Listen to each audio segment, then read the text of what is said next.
This is a Norton Hard Arkansas HM4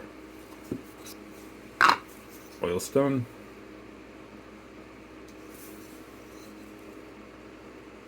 Zoom in.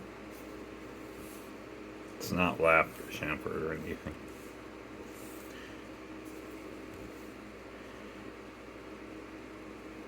Gray black.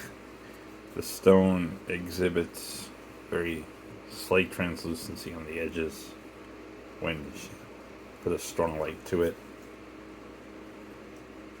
It is 3 7/8 of an inch long by 1 27/32 of an inch wide by 3/4 of an inch deep to the base of the box. It's glued in the box as they were wont to do in this era.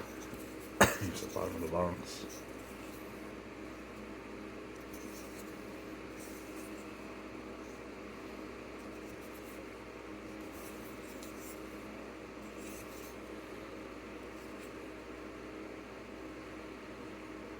Yeah.